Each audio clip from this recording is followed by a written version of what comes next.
Heavenly Father, today we put on the full armor to protect us against attack.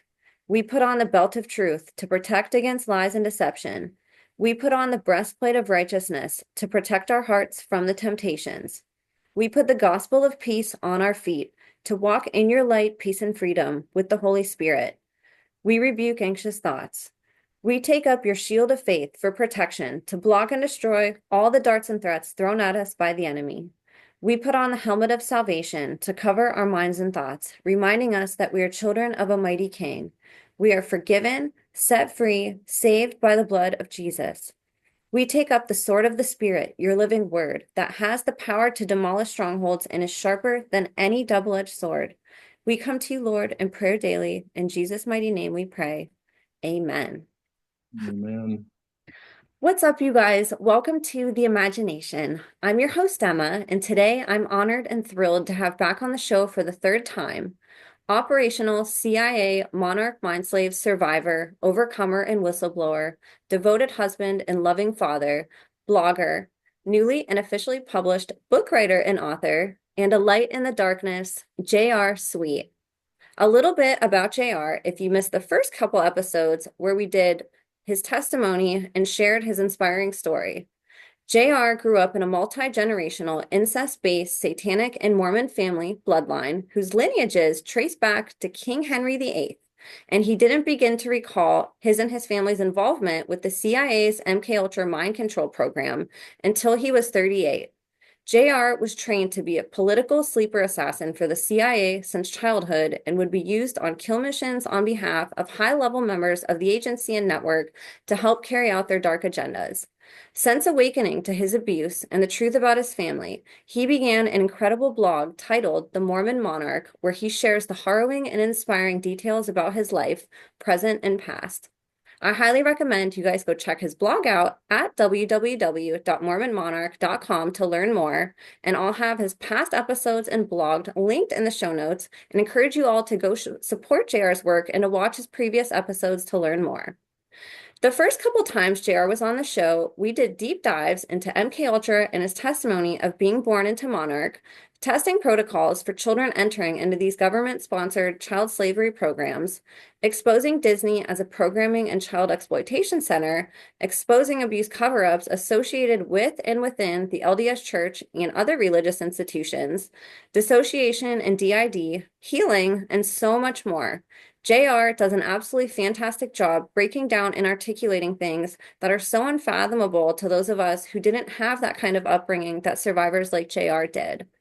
On today's episode, our deep dive continues, and JR will be discussing topics today relating to things like MK Ultra and Monarch, the types of warfare and reactions that survivors often receive when speaking out or going rogue from these programs, blackmail, trauma-based mind control programming, and what it entails, why it's important we talk about and stop these crimes against humanity from happening once and for all, as well as a very special announcement on a book release he has been working so hard on for the past few years that I know you will all be just as excited about as I am.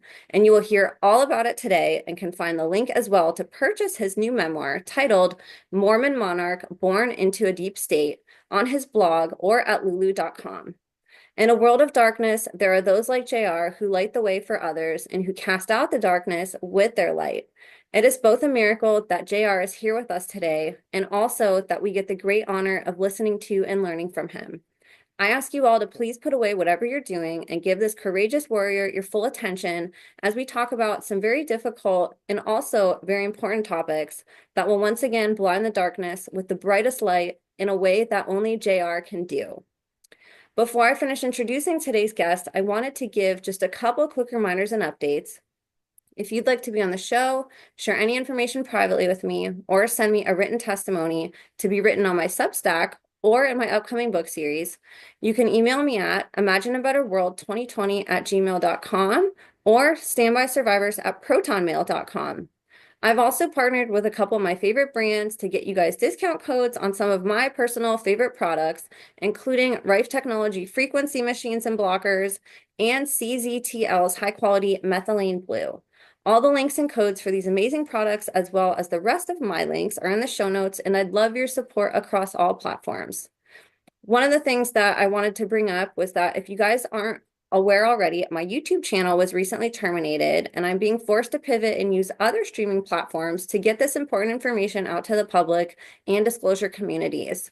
Your support would mean the world to me on all platforms such as Rumble and X, where I'm currently streaming. And I thank you all for helping to make the imagination the safest space on the internet for survivor, whistleblower, advocate, and educator disclosures.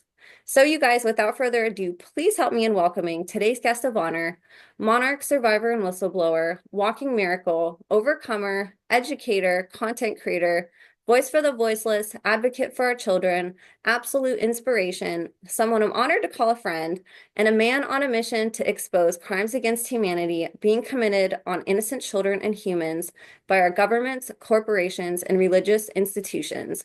The one, the only, J.R. Sweet. J.R., thank you so much for being here again with us today. Thank you, Emma. Thank you for having me here today. Yeah, I really appreciate it. Yeah, very good introduction. You're so good with words. Thank you.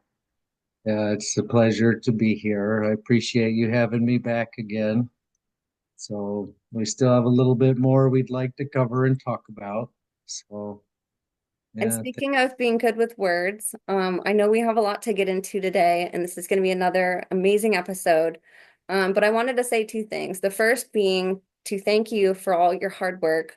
I know what you're about to tell us about this project, this book that you've been working on has been a labor of love for many years now, and I'm really grateful that you persevered through that. I know that this was a lot of work. And then also to say too that you have just made such a tremendous impact on my audience, the comments and the emails and the different ways that your episodes in particular have impacted people and the way that you explain things, the way that you break things down and articulate them. It's really helped make a dent in, I think, how people have who haven't gone through this now understand it. And I've had a lot of amazing feedback on clips that I've taken from your episodes. And I just want to thank you for doing these interviews and for all of your work because it really is. It's helping a lot of people. It's setting captives free and it's educating the public in a way that I think you do an excellent job at. nice. Thank you, Emma. Yeah, yeah, it is one could consider, I guess, a passion of mine. So having lived through it, yeah, you can't keep quiet about it. You have to do something. And I've tried to do lots of different things. I've tried to expose it on many angles. And it's so difficult because our system is so corrupt that it's extremely difficult to work with anyone, lawyers and law enforcement and political officials. They're all so corrupted that it's just a really difficult thing to do. Yeah. So I appreciate this outlet in order to get this out to people. You know, when I first started to remember, I was focused on contacting the government and government officials and agencies and saying, this is what's going on. You know, well, what can we do about this? This is terrible. And very non responsive, mostly just threatening. And so, um, yeah, there's consequences to speaking out when you're dealing with the government. And so this is an excellent avenue. And so I appreciate that. The more the people know, the wiser decisions we can make. Because what we're talking about is not a simple thing that was just done to me. It's been done to thousands and thousands of people. I don't know how many, but a lot. And it needs to stop. It's very dangerous and it's very destructive and it's illegal and it's unconstitutional and it's unethical. And so it has to stop. And if the people don't know about it, then they can't raise their voice against it. But it's a top secret weapon, I would call it, that needs to be addressed and needs to be understood by the people. It's a bad deal. So It I is. appreciate. Yeah, and my book, I have been working extensively on that, and so I appreciate you bringing that up. Let's talk about Um, it. I'm so excited. yeah, yeah. So that, yeah, that was a lot of work, a huge amount of work. I was talking to my wife about it this morning and realized, my goodness, this has taken me 4 years. to accomplish being able to get it done. And I actually just this morning picked up my copy at the post office. And so it was wonderful to see. But it was such a huge project that it's hard for me to even comprehend that it's done. And in my mind, it's still not done, I suppose, Emma. Really, there will be things I have to add to it. There will be a second edition at some point. I'm not saying anytime soon. I still have some things I need to work out and matters that people need to understand, but I need to understand them better before I can put them into that format. So I'll be working through those things. But everything in my book, I have worked so diligently at nailing down what happened. And I can confidently say that that work is as best as I can remember the events that it talks about. And so it talks about a lot of things. Now, this work, Mormon Monarch, Born into a Deep State, this is a book in paperback form. And so, just so folks are aware, you can still read a lot of what's in this book for free on my website. I feel like it's really important that this work be available to people, regardless of how much money you have. If you're broke and you have the internet, you can still read my website. And so I would encourage folks to go read the website. It has all of my journaled memories that are in the book in my website. And if you'd like to, you can purchase the book as a hard copy. And I like to see people purchase the book as a hard copy because it gets it out into the world and it's a conversation starter and it's a solid hard object that you can pick up and you can read and you can write notes in. That's how I study a lot of things. I'm not very attuned to studying online or reading on my phone or I do it. I'm the same as everyone. I like to, read information, but a book to me is just a wonderful thing. It's a hard copy. So if people want to buy it, there it is. They can purchase it and they can have a copy of it. And so it was a lot of work, and my wife helped me with it. I want to give her credit. She has been not only a support, but she helped me with editing the book. It's 590 pages or so. And so to go through each and every, so we don't have an editor.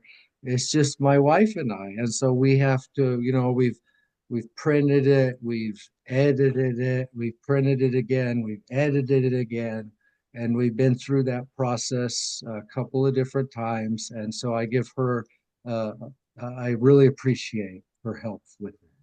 And then she does a forward at the beginning of the work because she has had to live through my awakening and my breaking through my amnesia. And she has had to witness it. And she has been with me the whole time and it's been really hard on her. And so I really appreciate her and everything that she's done to try to help with that. So she's been a great support. And then in the book, there is an introduction in it that's not on my website. And so maybe I'll be able to provide that on my website at some point. But the introductions, it's a little different than my website, but pretty pretty similar. So you can access either one to gain that information, and I would recommend that people do so. So yeah. So thank you, Emma. Yeah. Congratulations. And for people listening to you, the holidays are coming up. This is also a great gift for a loved one. There's a lot more people who are waking up to this or who might fare well or be open-minded enough to learn about it. And I think we're at a time where, we can start not just ingesting this material ourselves, but sharing it with others. And so I think this book would make a really great gift to give somebody too. And I encourage you guys to go support JR, grab this book. Like I said in my own intro, I got terminated off of a platform. Nothing online is ever permanent. And so they're going to have a much harder time taking tons of books away from people than they are stripping away one website of ours or, a social media site. So this is a way too that you guys can help eternalize these testimonies, by having them in a hard copy, a paperback, just being able to keep that at home just in case something happens. I think it's a really great way that we can keep these stories going. And, it's a way that we can fight against the censorship that we deal with online. So, like I said, holiday gift, birthday present, a gift to yourself. Please go get this book, you guys. It's a really important thing to have in our libraries, and it's a great thing that we can share with other people who are open-minded. So again, thank you, JR, and thank your wife also. What a labor of love to have Yeah. her there with you through this process. I didn't know that. That's beautiful. You guys were able to do this together, but I'm sure it was really hard not having editors and a whole team of people helping. Yeah, yeah, a lot of trial and error involved. So yeah, you raise a good point, Emma. I actually have a friend, one of my friends in Idaho. He will copy my website and put it in another place on his system and in various places, so that if anything does ever happen, it is safe somewhere. So yeah, that is a key component of the book is making sure that it survives for generations, because as generations pass and generations come and go, this will become more and more relevant in people's lives as these things come out more and more, and people gain a better understanding of it. Then it'll become more and more relevant to people. So yeah, thank you. That's a great point. And this is on, like he said, lulu.com. You guys can just type his name or the title in the search bar up top. Or if you want a little cheat, you can go right to his website, www.mormonmonarch.com. And right up at the top, it says purchase book. You can just click that tab and it'll take you right to a page that has the links where you guys can go ahead and just click from right here and it'll divert you right to the website and you guys can purchase from here too. So you guys have two options, but I'll have both of them in the show notes for you guys. And again, congratulations, JR. What a feat and what a cool and amazing gift to yourself, and to your family, and then also to the world. Really awesome that we finally have this. I've been excited about it for years now. Nice. Right on. Thank you, Emma. Yeah, You yeah, a are lot so of work. welcome. But the things it talks about are really important. And that's why I had to write it. I had to write it. I had to put it together after I came out of the shock of of what I was remembering. I realized, oh my, this is really bad. This is terrible. These things are happening, and these things are not just happening to me. I have friends that it happened to, and relatives that it happened to, and people I see in the media that I'm like, oh my, I remember you. I remember what happened to you here. And so it's very important to me that that information is shared with people, because it just is. They have to know what's going on. It's a terrible thing that our federal government and religious institutions and corporations and the satanic elite are all involved with. The world isn't quite what we would want to perceive it to be. It's not what Fox News is going to tell you it is, or CNN, or NBC, or any of these folks. That's just a bunch of, I won't get started there. But yeah, so thank you. Yep, I hope a lot of people get to read that work. It won't be enjoyable for them, I'll warn them now. And it is intended only for people over the age of 18 because of the content of the work. And so if you go to lulu.com and you're looking for it, you have to select the explicit content tab to allow those to be shown, and then it'll come up because it's for 18 and over. So yeah, just so that folks are aware if they're confused. Yeah, and that is the only book, I will add, that I have on Lulu. There's other folks on there with the last name of Sweet that I have seen on there, and I am not affiliated with their work. And so just to make that very clear, that is my only work that I have published on Lulu. So Wonderful. And like I said, you guys, I'll have those links in the show notes, and you guys can always reach out to myself or JR. He also has a contact. He has a contact tab on his website too. Be patient with us if we don't get back to you right away, but we'll help you out as soon as we get to you and in your emails. But feel free to reach out to us too if you guys have any issues. And I know that there's some additional things that we haven't talked about on previous interviews and that people can, maybe see glimpses of on your blog and in your book.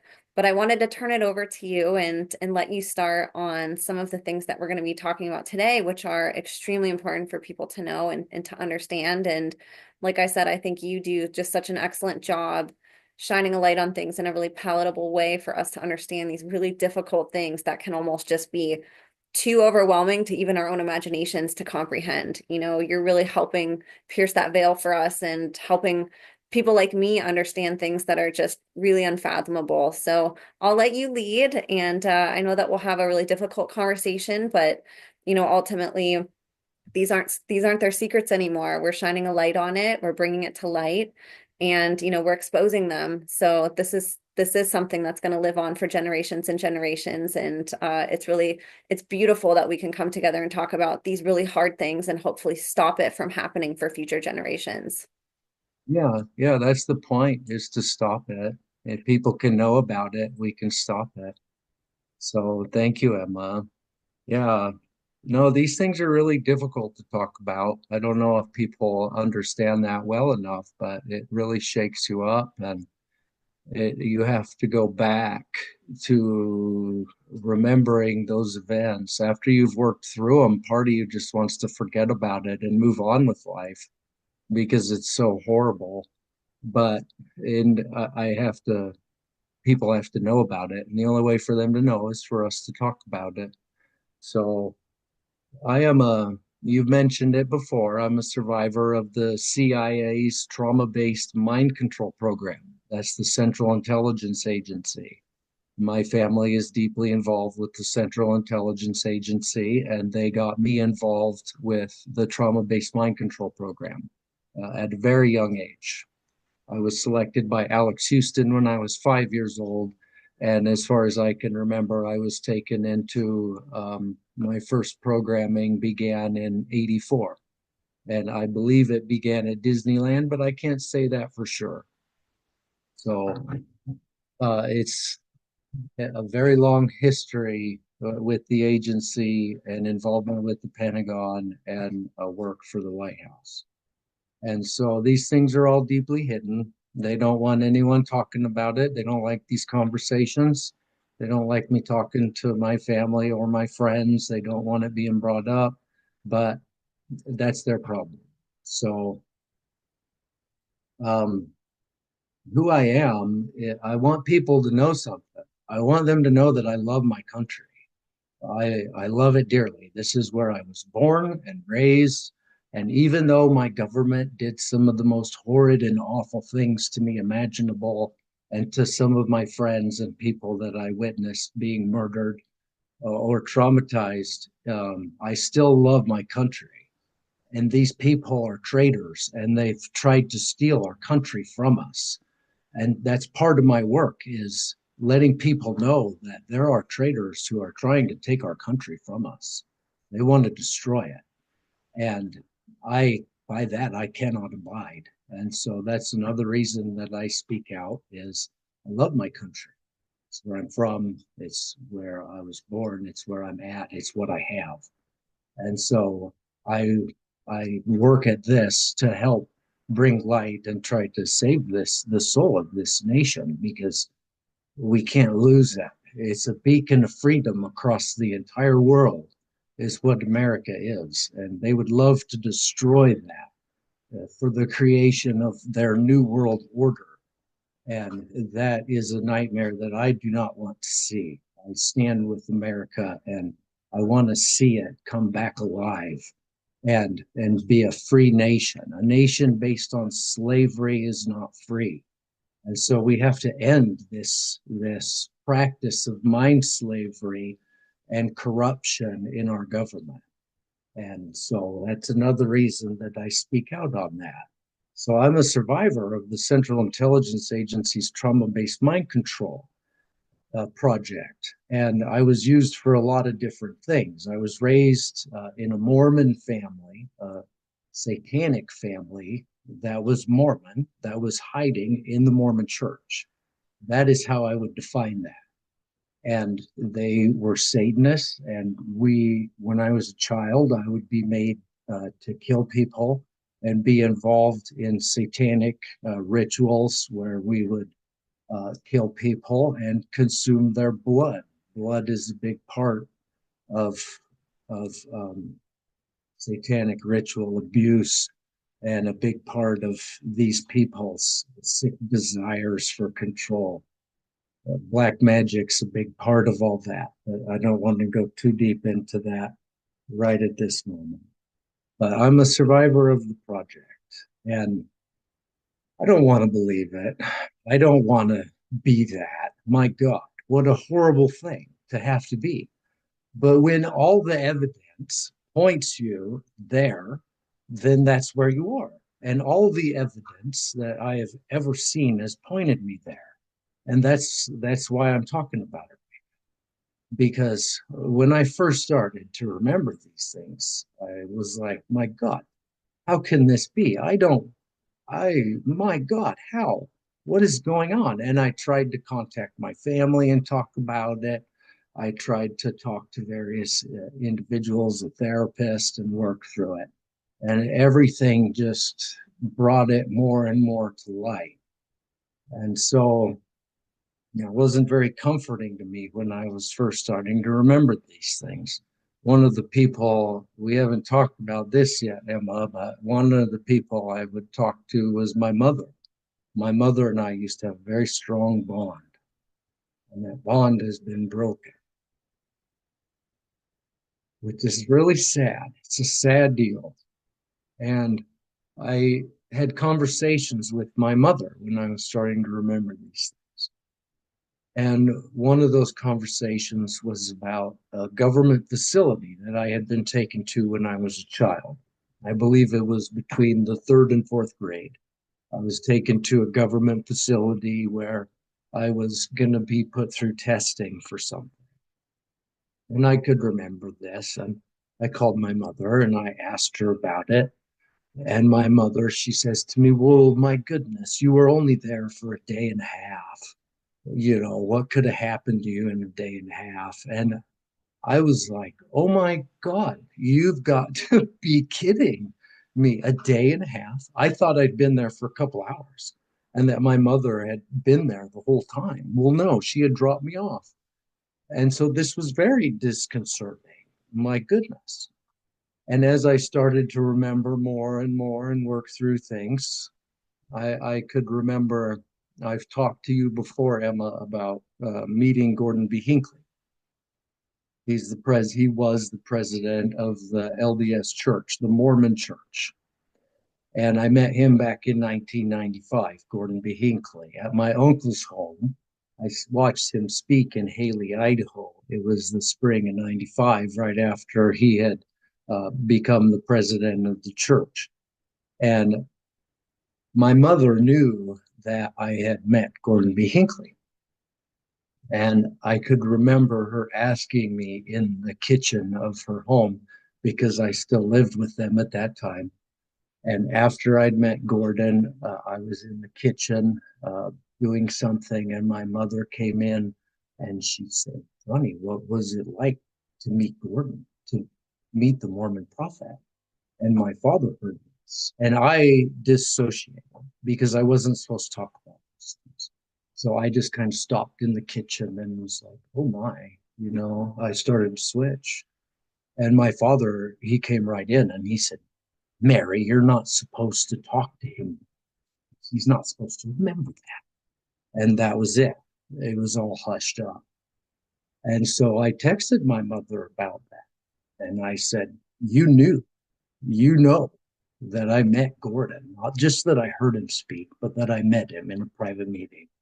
And she confessed to me that she did. She knew. And I said, do you want to know what happened? And after a while, she texted me back and she said, yes, I'd like to. And after that, I lost contact with her. I wasn't able to talk with her. I'm not sure what happened because I was able to communicate with her again later. And so that never went anywhere. But she knew and she told me that and so these things were not very, um, they didn't give me any comfort in what I was remembering and what I was going through. And so for other survivors out there, you should know there's not a lot of comfort. You don't want to be a trauma based mind slave, and you need hard evidence that you are in your own life and in your own path. And so it's not easy. It's a horrible thing. And so things like that, they really didn't give me any comfort. And my own grandmother, I tried to talk to my grandmother too when I was starting to remember these things. And I said, what did I do? I called my grandma. I just called her on the phone. This was before she had passed away. This was back when I was first starting to remember things. And I just questioned her on things. You know, do you remember that time when we went and saw Charlie Pride? I brought that up. And she called it an incident. She said, oh, yeah, that incident in Missouri. And then she changed the subject. She didn't want to talk about it. And then I brought up Alex Houston at her house when I was a little kid. And she didn't want to talk about that either.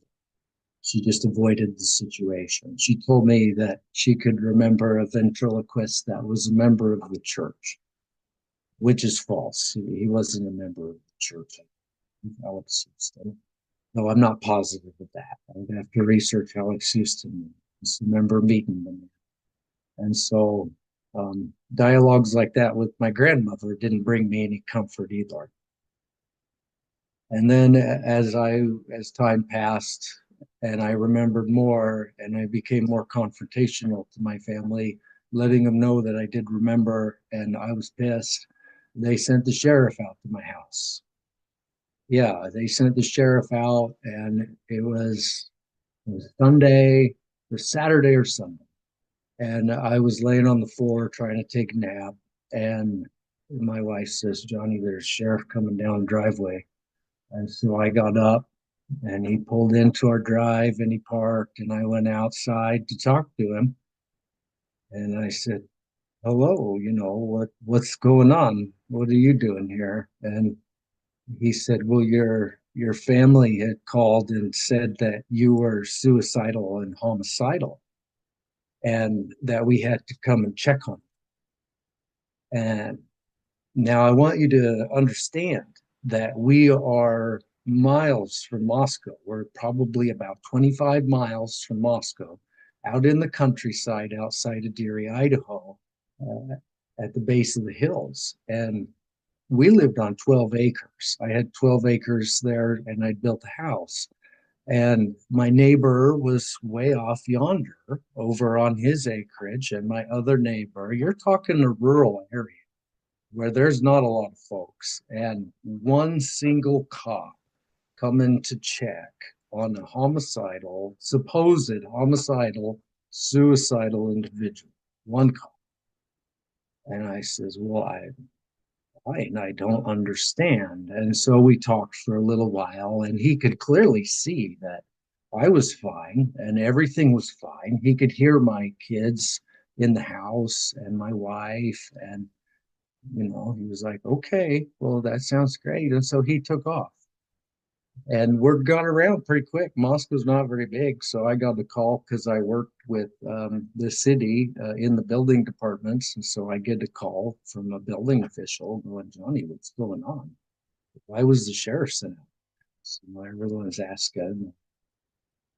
And so that was difficult to explain to folks. And then my son, this is something I haven't talked about with people because my son was young. He was, I believe, 16, and he was a little rowdy, like young people can be.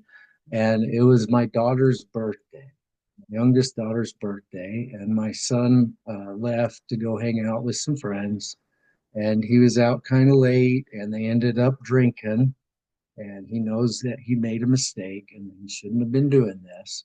But he made a mistake that night, and he was drinking and partying, and then he was driving his Jeep home at about 11:30, 12 o'clock at night, and he got pulled over by the state police.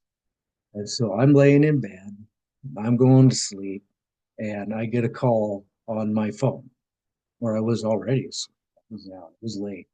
And so I get a call on my phone, and it's a state police officer.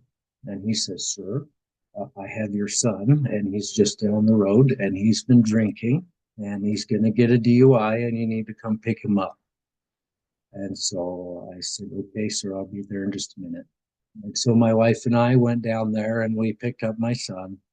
And the state officer was very polite, very friendly, very professional. We got my son home, we got the vehicle home, and the first thing I did was get a lawyer to represent my son because I didn't want him in any kind of facility because that makes him vulnerable. I don't want them trying to control me through my family and through those kinds of vines. And so I got him a good lawyer. And when I went in to see that lawyer, my son and I went in to talk to the lawyer. We sit down with him, we say hello. He looks at our paperwork, takes his glasses off, and looks up at me. He says, "Who are you?" At him, and I negotiate. He says, "What do you mean?" He said, "Who are you?" "I've been doing law," he told me, for it was about 30 years, if not more. And he said, "I have never, ever had a case come across my desk where the police anywhere have let an individual go home after they've been pulled over for a DUI. They go to the police station, the state police station, whatever it's going to be, and they are booked and they are processed." He said, "Who are you? How how can this even be?" And I didn't know how to answer it.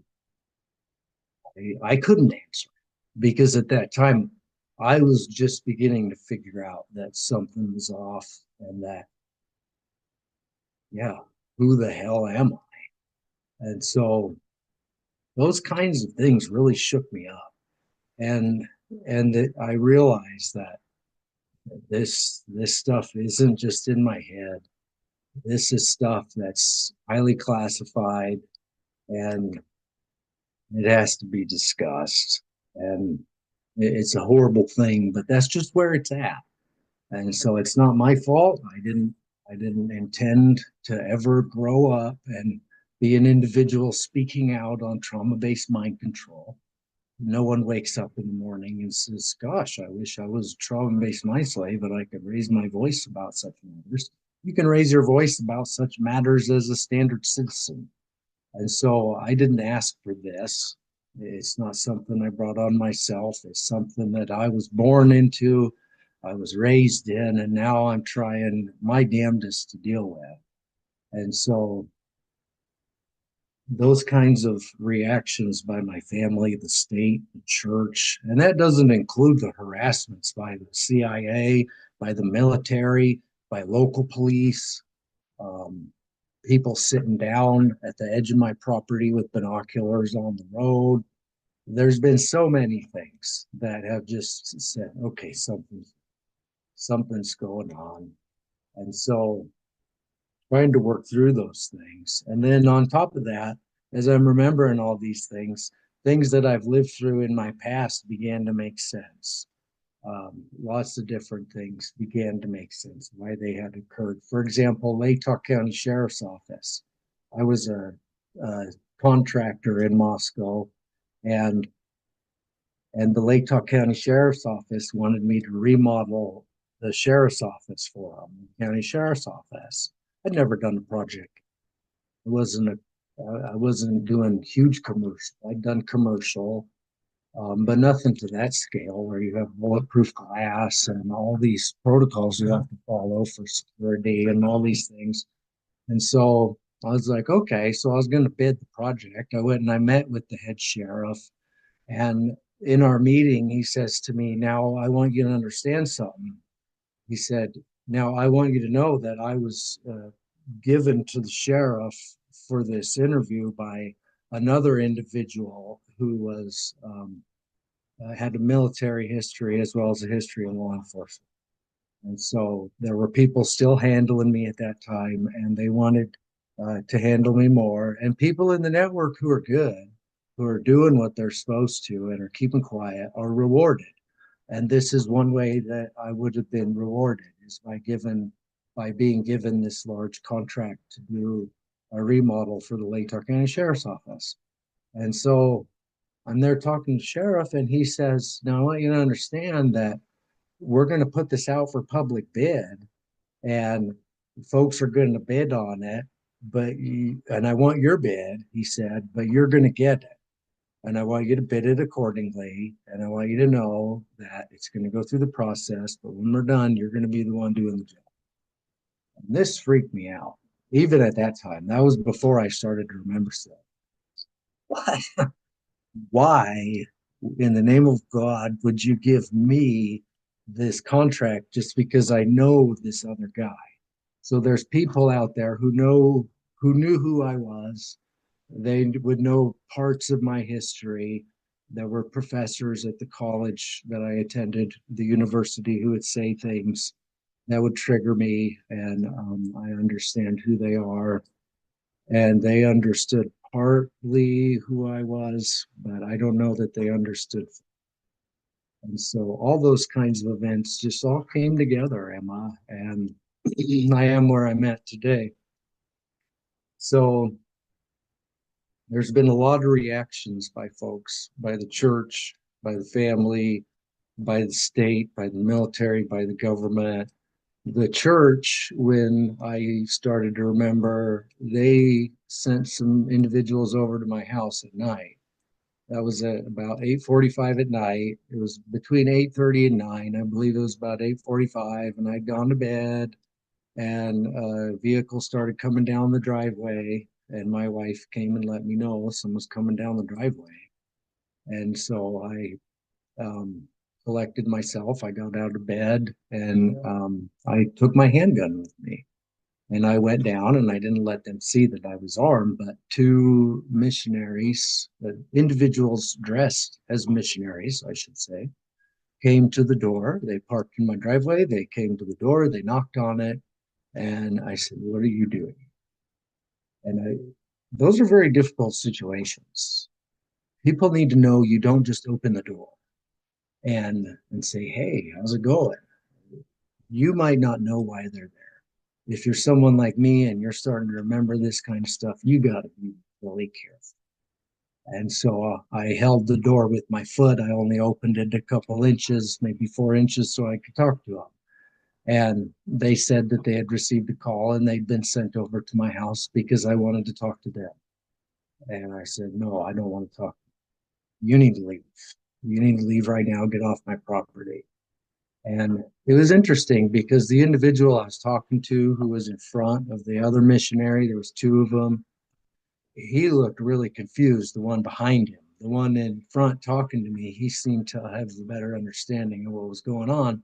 But the other kid behind him, he seemed confused. He was like, "What do you mean? You didn't call?" And I said, "No, you guys need to leave." And they kept looking around. I noticed them looking over at the house, my neighbor. They kept looking at it, assessing their situation. And I said, "You need to leave." And the guy that was closest to me, he says, "Okay, let me give you my card in case you need to call me." And he started reaching into his pocket, and he's reaching into his coat, and he's struggling with something. And I said, "Okay, you're gone." And I just closed the door, locked it, set the deadbolt, stepped back from the door. And I was done with him at that point because I don't know what he was trying to grab. And I still don't. I can assume, but I'm not going to say. And so they finally left. They sat in my driveway for another 5, 10 minutes before finally leaving. In the kind of stuff I worked in, there was most likely backup somewhere. around the area who was going to be coming in. And so there were a lot of narrow things like that. That was the church's response. And then I had my records removed from the church. I don't want to even be identified as a member of that church. And that was a difficult process. And I had to threaten to sue the church to get them to peacefully remove my records that I was a member of that church. But I was able to accomplish that. And that was very important to me that they know that I'm done with it. I'm done. And so I went through that process as well. So there was a lot of reactions from a lot of different people. And these things weren't very comfortable for me. Another thing that happened is I lost my driver's license. This was later when I had moved around the country and I had been very vocal and I had called the Intelligence Community Inspector General's office. And I was sent them a form, a whistleblower form, and I was trying very diligently to let them know that I needed to talk to them. After I did that, I lost my driver's license in the state I live in. They just took it away. And that was because of an incident that they had said had occurred in the state of my birth, ironically enough. And so that was a real bear to work through. And I was finally able to work through that and resolve that. But those are the kinds of monkey business that they'll go through in order to get you to shut up. And so that was just a hassle. And then it's very difficult, Emma, because folks like me, I have to be very careful. I have to be very careful with my family and my friends. And so it's unfortunate. I love my brothers and my sister, and my father's all messed up. There's all messed up. One of my uncles all messed up. My cousins, but I still love them, and they're gone to me. I can't communicate with them. When I try to, I get harassed very heavily. I was trying to communicate with my little brother here, 2, 3 months ago, and it just started to hit the fan with helicopters harassing me at work and at home. And, and I'm not the only one they're harassing. They harass my wife when I'm sitting at home and I'm trying to talk to my little brother just on Facebook.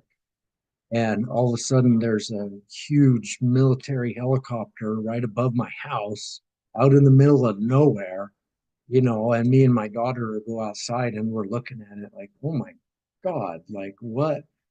It's just a stark reminder of it all. And so they work very hard at making sure people like me don't break through the walls that my own family lives behind because they're still stuck.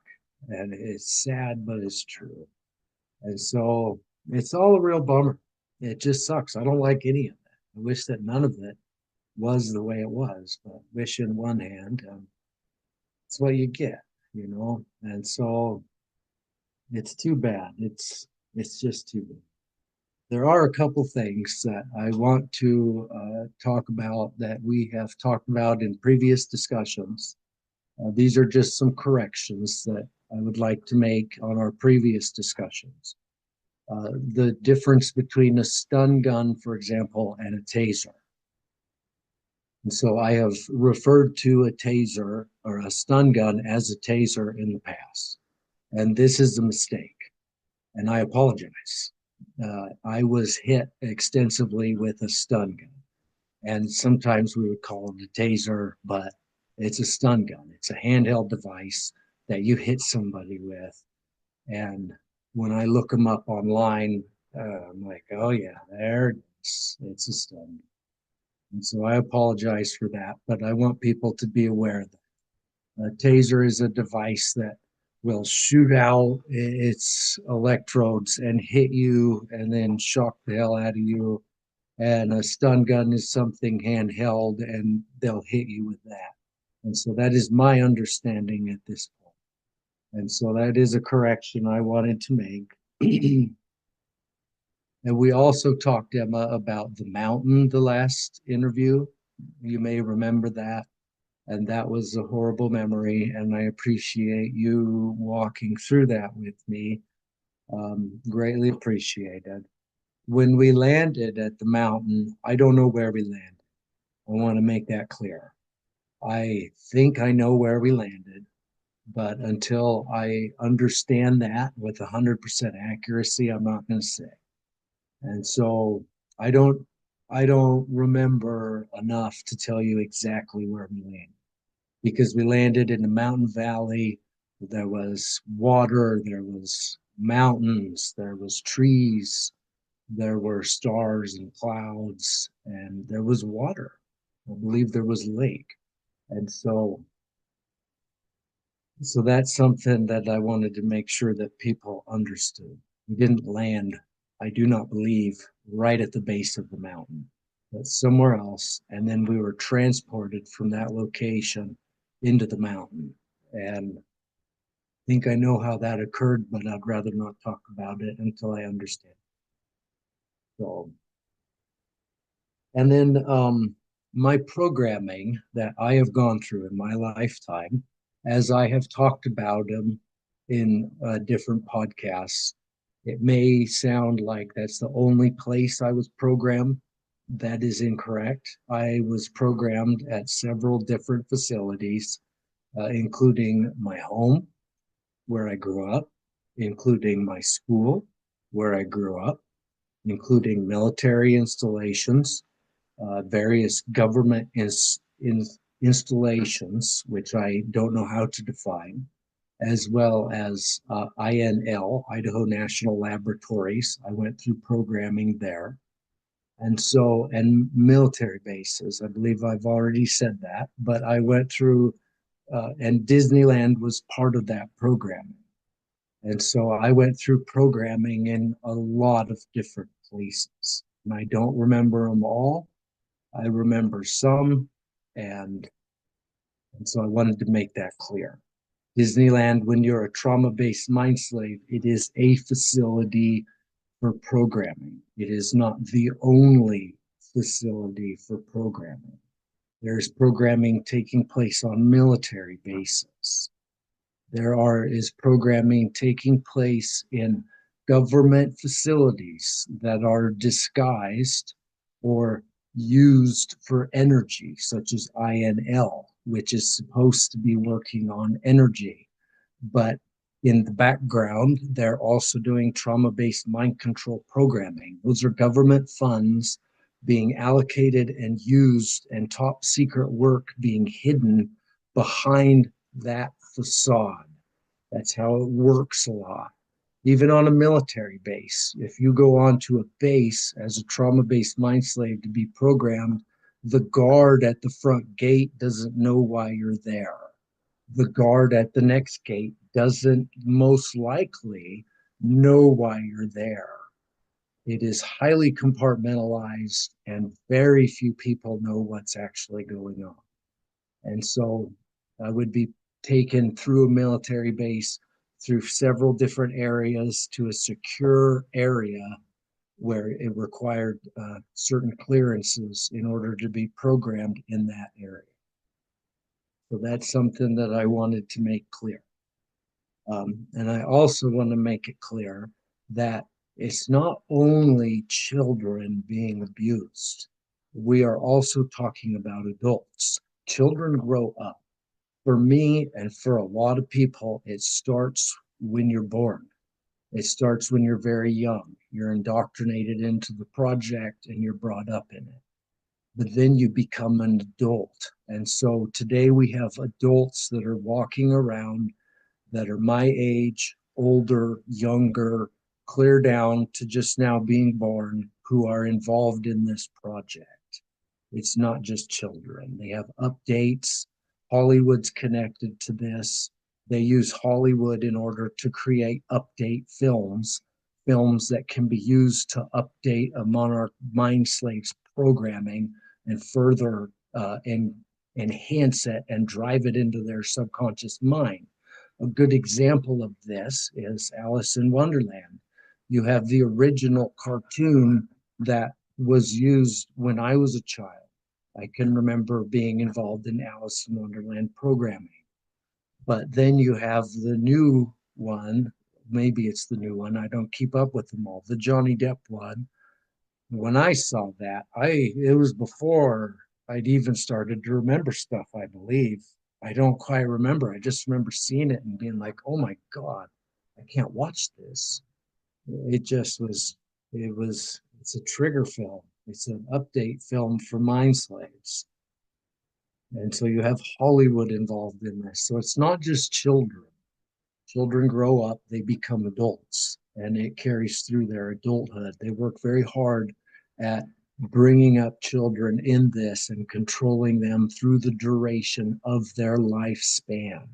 So that is something that people need to understand. So I don't like any of it. This all sucks. And but it's what's going on. It's a bad deal. And that's why I'm here, is because it is a bad deal. It's a bunch of bullshit, if you ask me. These corrupt, evil people think that they can get away with these things and hide it is just obtrusive. If you are a survivor, you need to speak out. You need to get to a point where you are healed enough that you can work through it and you can we all need to raise our voice because this is an atrocity against the children of humanity. And so I am here because I was involved in these things and I had to witness and be involved with human trafficking, with murder, with rape, with molestation, with abuse, with satanic incestual sexual abuse by my father and my grandfather and my uncle. And I was made to be in child pornography. The people involved with these things don't hold the same moral standard that everyone else in the world who considers themselves to be a good wholesome individual would do. They can't even process it. That's one of the ways that these folks are able to get away with it, is normal people can't even process this information. It's too horrible. They can't imagine that anyone would be that horrible. Well, history is filled with horrible people. It's filled with that. People have to open their eyes and understand that they are not immune to horrible, evil people. They are out there, they are in our country, they are in our government, they are in our churches, they are in our schools, they are in so many facets of our life that it's incomprehensible. But if we can all wrap our heads around it, we can bring light on this subject. And so, yeah, it's a bad deal. These are crimes against humanity. They're not just crimes against me. The things I saw happen were crimes against the children of humanity, not just me. They are doing such evil things that people just can't hardly fathom them. And so trauma-based mind control, mind slavery, for people who don't understand, they can watch your previous interview with me. We really covered that in depth. You're taking children from birth and you are abusing them and you are molesting them. Sexual abuse is incestual sexual abuse is one of the most horrid things a child can go through. And they use that in order to help create people with dissociative identity disorders. So they are taking children, they are letting their abuser, which is typically a family member, abuse them incestually, sexually, and through all kinds of different means, being involved with murder, being involved with torture and rape, and being involved with the consumption of human blood and human flesh in sacrifice and in the form of cannibalism. I was also made to eat people, their flesh. And so you're made to do these horrible things that push you into a dissociative identity disorder. And these things are happening to you from the time that you're born. It's what you know. It's what you know your entire life. You can imagine if you took a dog and you were a horrible person and you fed that dog gunpowder and you beat that dog and you taught that dog to be mean and horrible, that dog would grow up and be a horrible, mean, vicious dog. It's the same concept, but you're using people.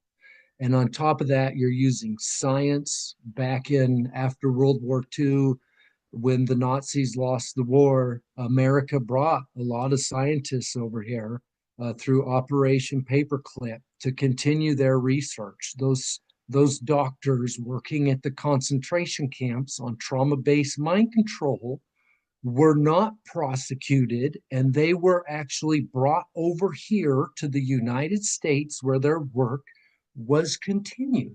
People can look this stuff up. It's not a huge secret. They just have to become aware of it. And their work was continued. This has been going on for a long time. And so our federal government is involved in mind slavery, trauma based mind slavery. And they are working at using children who have been given dissociative identity disorders through extreme trauma and abuse through the entirety of their life. Sexual abuse is a huge part of that. And females would be used a lot as sexual objects. It would be, well, that girl is being raised for sex. That's what her life is. And I would be made to make porn with some of those people. And folks can read about that kind of stuff in the Star Trek convention on my website or in my book. I talk about that. This girl, and she went by the name of Alice. I don't know if that was even her real name. They would use Alice in Wonderland a lot. And so she was given, I knew her as Alice. That's who I knew her as. And so they're raised for that. And those individuals are really useful for making kiddie porn or pornography, selling it on the black market, making money, or they're really good for using for blackmail. You can get someone who is, let's use an example of someone in charge of an airport. You have someone who's in charge of an airport. You want to gain control of that airport so that you can store weapons and tools there, and so that you can use that airport as an access point for moving CIA personnel in and out of the state or the country or just the city. And you can gain access through those means by blackmailing them, getting them to sleep with someone. And so that's something that they use us for. Um, Women were used for that kind of stuff a lot, as I can recall. A very sexual based programming. Something about cats. I can remember being witnessing cat programming and stuff like that. And so, yeah, it's all very disturbing, and these people are just sick. It's too bad. It is what it is. And so, for me, I was raised in the project in order to be used for getting rid of people a lot. I was used in kiddie porn extensively through my youth. My grandfather would film it, my father would film it, my uncle and CIA handler, Gail Pooley, he would also film it, and they would sell that on the black market. My father had a video store, and in the front of the video store were wholesome movies and Disney films and blockbusters. Well, at the back of the store, they were moving kiddie porn out the back door, and so it was a perfect cover for them. And so you have these people involved with this in our own federal government, and they're doing all kinds of very bad things. Your audience is already aware of a lot of these things, and so I won't go too much into that. I don't want to bore them with that. But we were going to talk a little bit about blackmail, and we talked about individual blackmail, but there's also group blackmail. And so in blackmail, you have to consider the whole concept of it. And so when I was a young child, I was involved with the murder of a family in Nampa. This happened at a church building, an LDS church building, and this family was murdered. That had started to figure out the network, and they started to talk about it and try to talk to law enforcement, try to talk to the church, and they were killed, and they were killed by the network that I was involved with. And I was made to be involved with that. I was very young at that time. I was between the ages of, I want to say, 6 and 8 years old, and I was made to hold a young boy around my age while another individual went through. The whole family was lined up. They brought him into this room that they had laid plastic down, and there were lots of people there in the network that were involved with this. Now, the whole thing was covered up under a Boy Scout ceremony, a ceremony for Boy Scouts there at the church. And so I can remember being at the Boy Scout ceremony. It was an award ceremony, and they gave out all the awards, and people were like, wow, there's a lot of people here this time. And then after the ceremony, people started to leave. Well, there was a group of us that stayed. And once we had reached the point where the only people left were the people in the network, because everybody in the network knew what was going to be going on, then we went on with preparing the room, getting the punch bowl out of the kitchen of the church and bringing it in, because that's what was used to catch the blood of this family so that we could all be made to consume it. And some of the people there wanted to consume it. They get off on it. Blood, the consumption of blood in these rituals, it's considered black magic, and it's looked at as the fountain of youth. The drugs and the chemicals that are in the human body itself, when you are killed in trauma, there's a whole bunch of drugs or chemicals. I shouldn't say drugs. There's a whole bunch of chemicals that the body produces that comes out in that blood. And so this family was brought in, and all of us there were involved with their murder. We were all involved in some way with the murder, the covering up of the murder, and the consumption of even that family's blood, the consumption of your enemy's blood.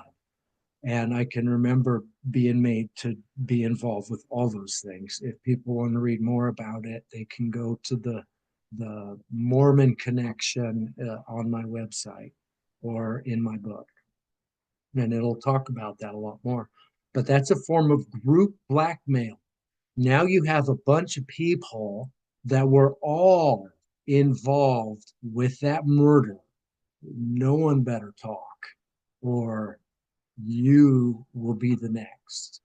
And so that is a form of group blackmail, of blackmailing an entire group of people by being involved, all of them being involved with the same act. They have all essentially made a bind with that group, that they are a part of that group, and that they won't talk, and that they will be involved in further things that that group does. And so that's an example of group blackmail. And so you have all kinds of things like that you're working. And when you're a child, and those things are just happening, and to you, it's just a part of the world. It's a part of life. It's how the world is. You don't even know how to process it. I was there with my uncle, my little brother, my cousin, members of the church. My grandfather was there. The bishop was there. And they go through all this. And my God, it's horrible. But as a child, you don't even know how to compute it. You don't even understand how to deal with it. And it's just a part of life. And so I would be programmed I would be taken through a process. Everyone knew what they were supposed to do. They knew their role. It was all put together, and that you were run through it. And not always. Sometimes you were by yourself, just with your programmer. And I can remember being with Bird and going through programming on the military base, Fort Worth, Texas, one time. And well, my cousin was there. I take that back. My cousin was also there. But then you have times where there's multiple people involved. And a good example of that is Disneyland 1993. People can read about that on my website, several programming sessions there. But I don't know exactly how to answer that question. What is a script? Because to me, it might be something different than what it is to someone else. And I'm sure that there is some technical understanding of that within the agency, but I don't know. And so I can't fully answer that. In programming, there's a lot of overlap. Alice in Wonderland, Wizard of Oz, Batman, Star Wars, programming, for example, abuse, sexual abuse, watching people die, being made to kill people. There's lots of overlap there, but people will also experience things that are individualized to their programming, which their programmers have put together for them. And so I can't answer that at this time. I wish I could be more helpful on that, but I just can't. So I apologize. But Disneyland 1993, if people want to understand a programming session, they can read about my experience on the Peter Pan ride there, where the ride supposedly broke down. I was taken off of the ride. I was put through a programming session, which involved, it took place down in a room that I believe is inside of the ship that is used in the ride. There's this big ship scene. It's in that ship somewhere behind it. It's a room back there. And I was put through programming back there, which was, you're talking about Peter Pan, and it was very space themed. And so I was made to be involved with some individuals who were wearing NASA uniforms, and we were made to make pornography. And the whole purpose of that programming session was to get me ready to be used in a porno film in Memphis, Tennessee for Senator Byrd, because Senator Byrd had bought me that summer. He had just purchased me. He wanted to use me in a porno film. And so I was to be used in this porno film in Memphis that this individual, his name was Jamie. There was a lot of people there. That's the Star Trek convention memory. And so people can read about that there. But the Disneyland experience on the Peter Pan ride was programming for getting me ready to make that video for Bird. And so it was space themed. When we made the video for Bird in Memphis, it was Star Trek themed, it was space themed. We actually used the set from the first Star Trek episode. The CIA had purchased it from the individuals that made Star Trek. I want to say, I won't say, I'm not sure how much money they paid for it, but they kept it in a hangar there in Memphis on a naval installation. And they would use it for making things like pornography and stuff. And so it was very space themed. And so the programming I went through in Disneyland was also space themed. There were people dressed up as NASA. Whenever I was being programmed in this space, in particular in Disneyland, it was usually based around, well, it would change, but there were usually, when you'd be made to make a porno down there real fast, they were very fast. Like you had like 2, 3, 4, 5 minutes to make this real quick porno. As a kid, it was horrid. And there would be people there dressed in costumes that I'm not sure why they were there. If they were also being programmed, they'd be dressed up in different costumes. It was usually a different theme. And that year they were dressed up as grays, as aliens, and they were just there. And the table that was used was, it looked like an alien examination table, and there were all kinds of cameras and lights. It was like something you'd see out of a weird sci-fi alien film. And that video's out there in the world somewhere. If someone ever finds it, let me know, because that's hard evidence of what they were doing. And so it was very space themed, because you brought up in another email the correlations between UFOs and aliens and monarch programming.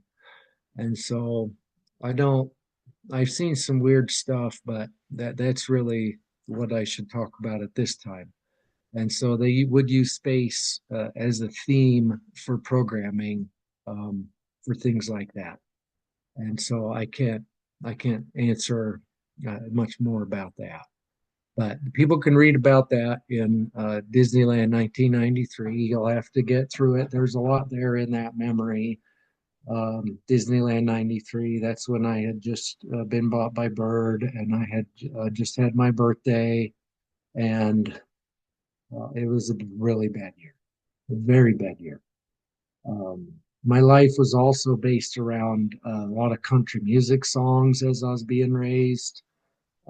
Johnny Cash's song, I shot a man in Reno just to watch him die. I was made to shoot a man in Reno just to watch him die. And that was that same year. That was on the way to Disneyland.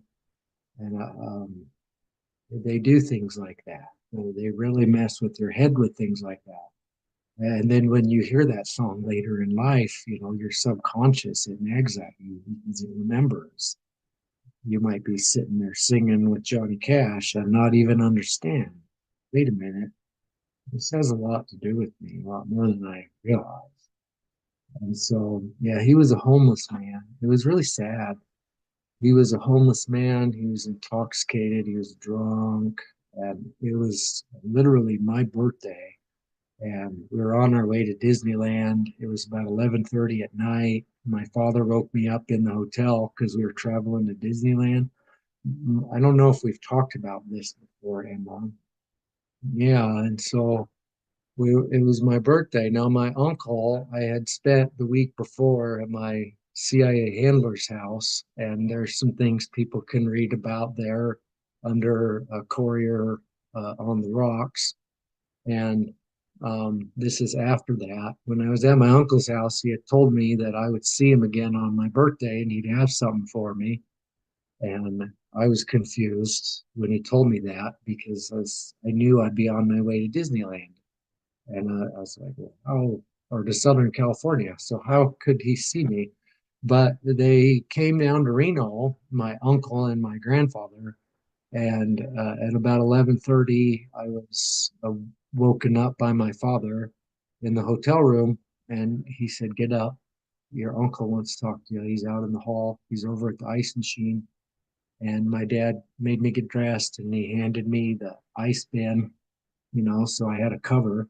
I was walking to the ice bin. If any of my family was like, "What's going on?" They got woken up or anything. And then I walked out of the room, I believe I took a key with me, and I just went out, and my uncle was there. He was at the ice machine, and what are you doing? What is going on? And he said, "I told you you would see me again, and I would have something." And so we left the hotel and we walked across this field there in Reno. It was night. I can remember, and we walked through this field to these buildings. They were, I don't know how to describe them. They were like warehouse style ag buildings. It's almost like it was a landscape nursery place or something. I'm not entirely sure.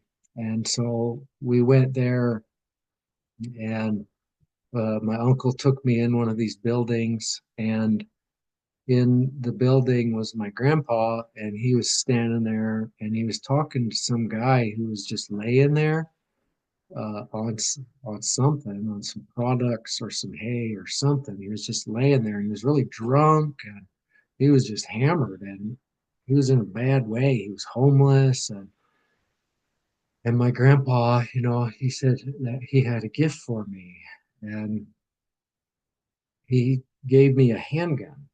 It was a revolver. And he gave me that gun, and he said, "You're old enough to have this." I was just turning 15.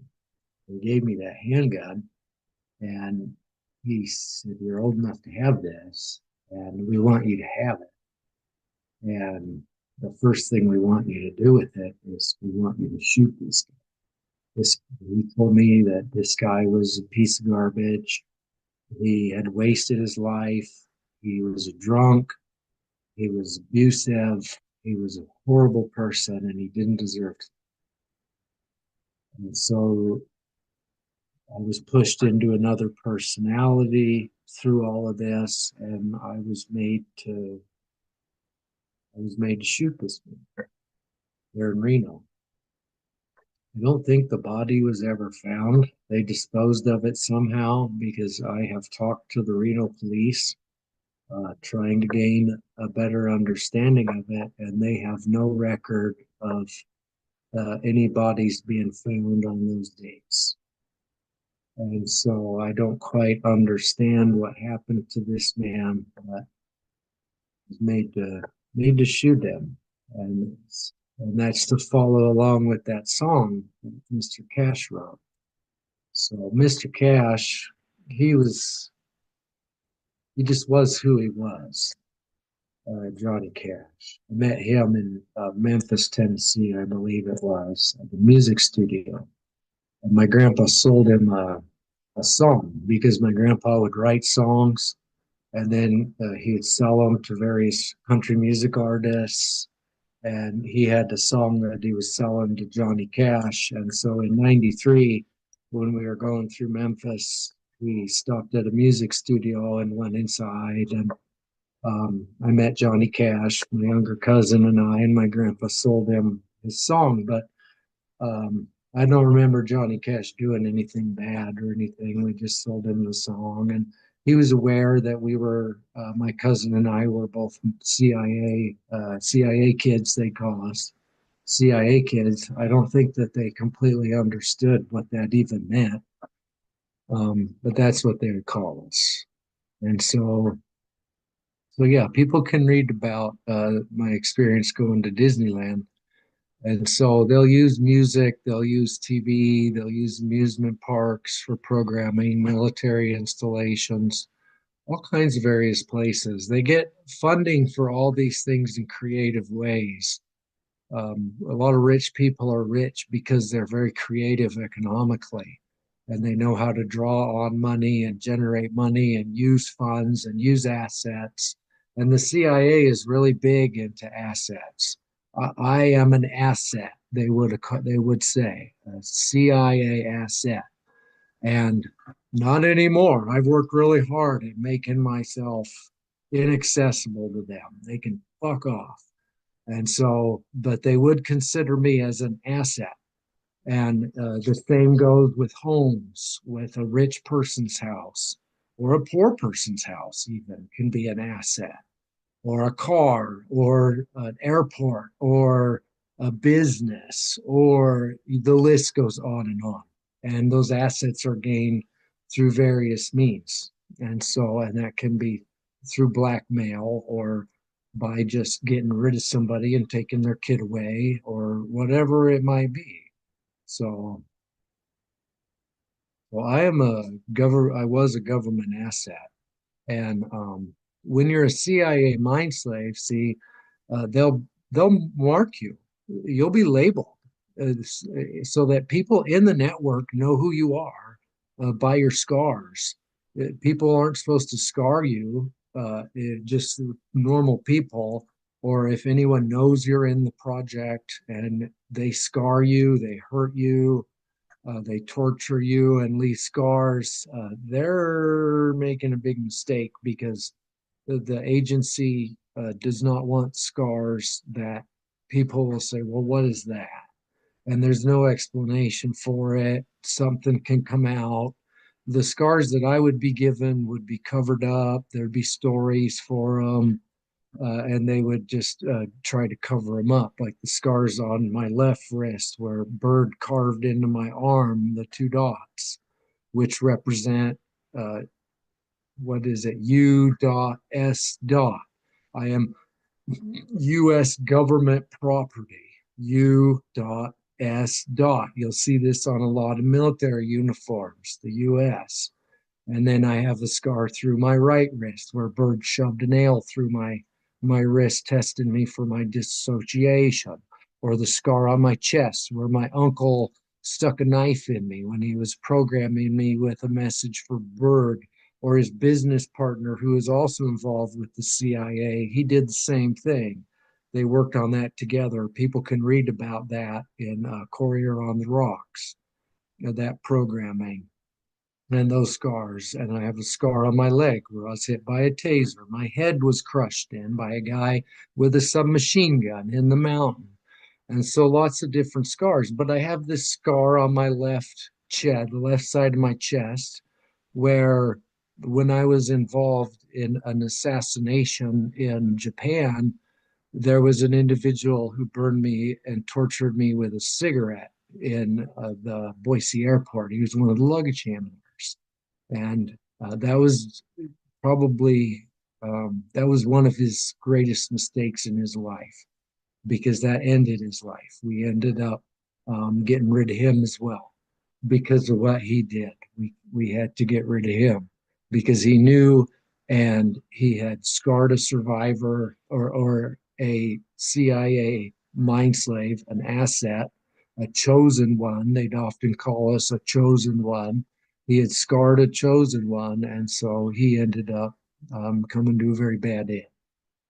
So those scars are very important, and I'm covered in those scars, and I didn't know what they were for a long time in my life. I was like, what is this? And I even had him. There was one day, this was back when I was in college, before I remembered anything, just when I was living my life and I was going to college. I had this individual that was put into my life, and I believe he was put there by the network, by the agency, and by Bird. He was a CIA mind slave as well. And he was put into my life when I was studying at the university there in Moscow. And there was one day we became really good friends. They take people that they know how to fit you with friends. And so they will fill your world with people that you would just think, wow, we have so much in common. Wow, how do I get along with this person so well? Why? What is going on? Well, I had been paired up with this individual and we became really good friends. I miss him actually. Now that I understand all these things, I really miss him. He's a good person and he's been through hell and I hope he's okay. But there was one day we were sitting there and we were just having a beer. And we used to drink beers and hang out, on Friday night. And we were sitting there drinking. And I looked at his wrist, his left wrist. And I said, what's that? And he looked at his wrist and I said, what is that, dude? And he kind of shrugged. And I pulled up my wrist and I said, look, I have the same exact thing. Like, why? What is that about? And he was just I don't know, and he shrugged it off and he kept drinking. And that night though, Emma, I almost died. I went to bed and I laid in bed and my heart started to palpitate and to go crazy. And I thought I was going to die. I thought I was about to die laying there in bed. And I was like, oh my God, I'm about to die. What have I done? Did I drink too much? I thought I had just consumed too much alcohol. And I thought I was going to die. And in my head, I said, go to sleep, go to sleep, go to sleep, go to sleep, go to sleep. You have to go to sleep to get it to calm down.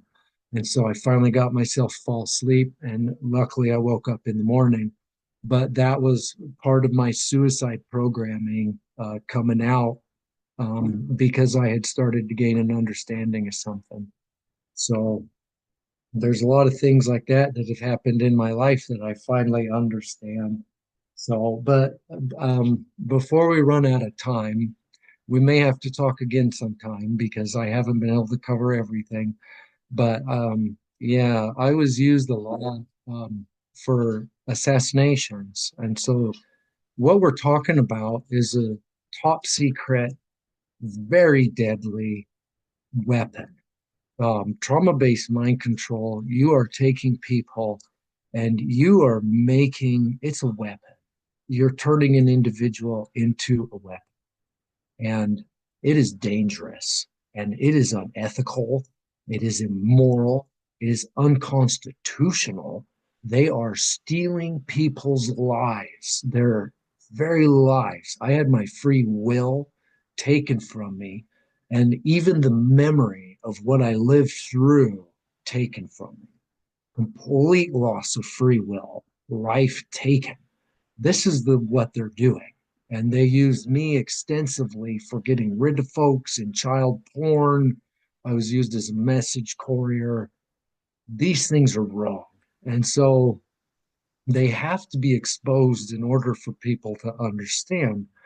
And so the next time that we're able to talk, Emma, I would like to discuss my time in Japan because there's a lot there that people need to hear, not just that I was taken to Japan out of Boise on a flight, a military flight, and I was taken to Kobe, where no, I was taken to, I believe it was Osaka, and then transported to Kobe, and then put on a rooftop and made to shoot a man. I was always told I shot Masaru Takumi. This happened back in August of 97. And I don't know that I did.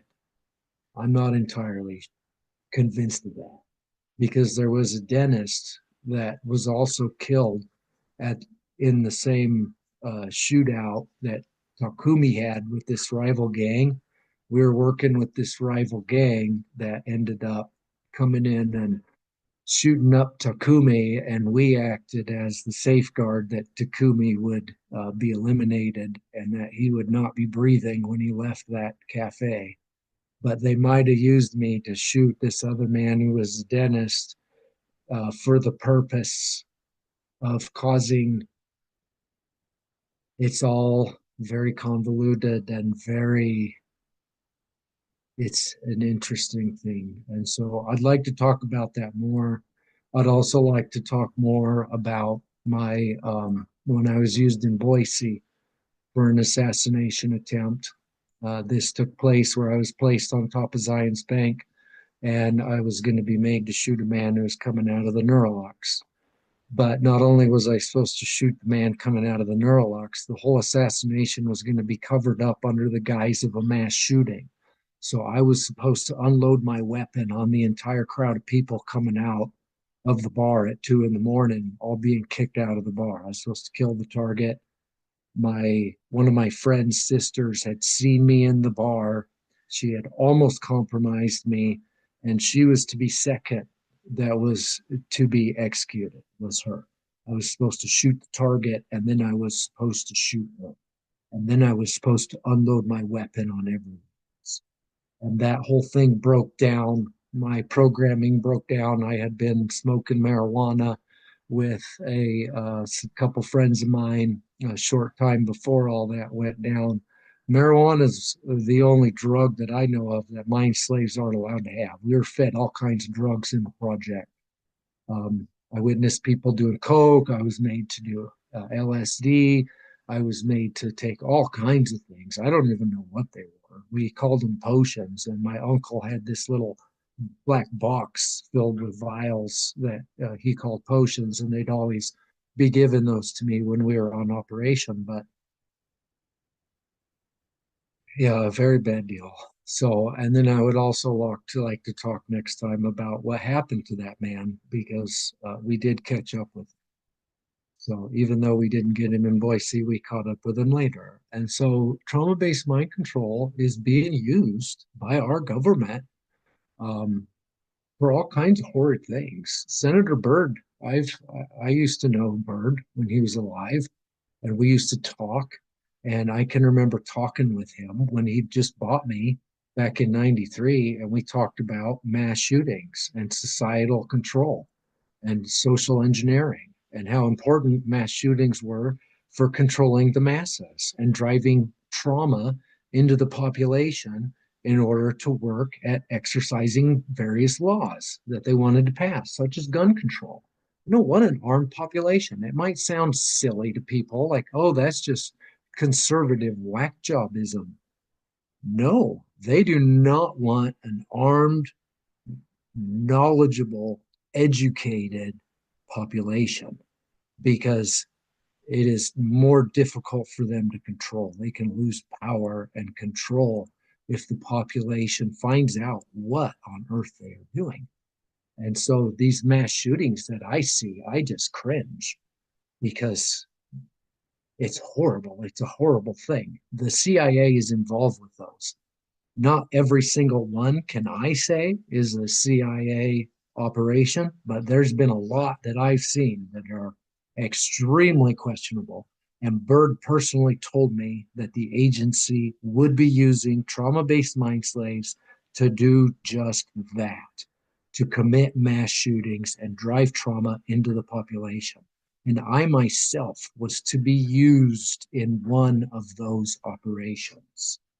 And so I want that to be reiterated, and people need to understand that. That's why I say we're talking about a weapon, a top secret, highly classified weapon that can be used against the people, it can be used against political figures, it can be used against nations. It's a dangerous thing. The people should know about it. People know about nuclear war. They know about nuclear warheads.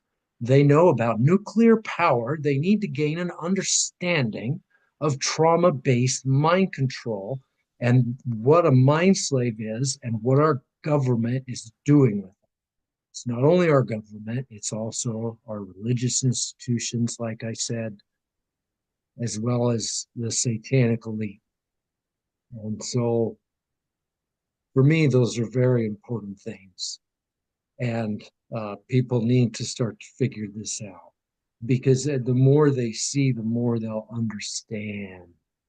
If you gain an understanding of what I'm talking about on my website and in my book, when you watch what's happening in the world, you'll gain a clear understanding. I can't, as a CIA survivor and whistleblower, tell you what is going on in the world because it's not my personal experience. But if you read about my personal experience as a trauma based mind slave, you will be able to see much more clearly what is happening in our world. And so I would pray that this will reach the consciousness of more people. It needs to. People need to become aware of these things. It's the only way it's ever going to end. And so I don't like to end on a negative note. There's a lot of negative in this, but there is hope. And so thank you, Emma, for all of your work in helping to expose these things and bringing light to these things. I really appreciate it. And I know that there are thousands of people out there that appreciate it. So thank you, truly. Thank you But as there well. is, For- yeah, there is hope. I want to say that through everything I lived through, I have learned that there is more power in love than in abuse. When I was a kid, I was made to be in a TV commercial for my father for his computer store. I haven't been able to write the whole thing out. I get flashes of it and I've been working through it. Something I remember from it is that I remember thinking, what have you done to me? The commercial turned out horribly. I was a mess. Love is more powerful than abuse. They abused the living tar out of me before I was made to make that commercial, and it flopped. And there is more love, more power in love. And so, to all of you listening to this who are involved in these things, you need to think about what you're doing because it's wrong. It's not going to work. It's going to fail. And people like me are going to talk about it. And you can't stop us. There's not a damn thing you can do.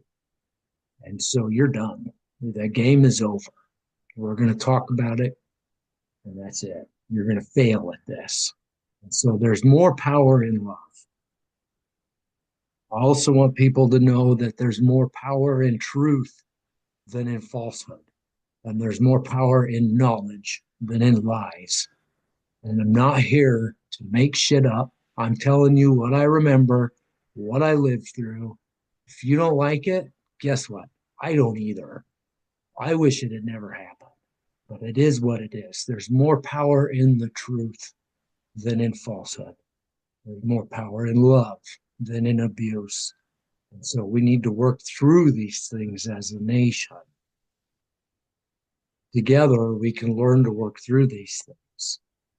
There is hope. And so thank you, Emma. I pray for our nation. I pray for the soul of our nation and the world that we can come out of this. But it's got to be exposed. It's got to be talked about. It's wrong. And uh, it's going to end. It's going to end. Thank you, Emma. Thank you as well, JR, and congratulations again on your book. Thank you for your courage to bare your soul and for your vulnerability. It does help so much to talk about this. It's the most difficult and important topic, and it's such a dichotomy in that way because it's so painful to learn that this exists. It's so painful to talk about it, to hear it, to digest it. But once we do, then we're empowered with that truth, with that love, and we can then offer that compassion, that love, and hopefully justice one day to all the victims out there that are still going through all these things that you talked about today. And we can put a stop to this once and for all. That hiding it does nothing. I mean, I can't believe it's been going on this many generations and people haven't stopped it. Now is the time. Yeah. Like, we have to do this. We can't let this keep going.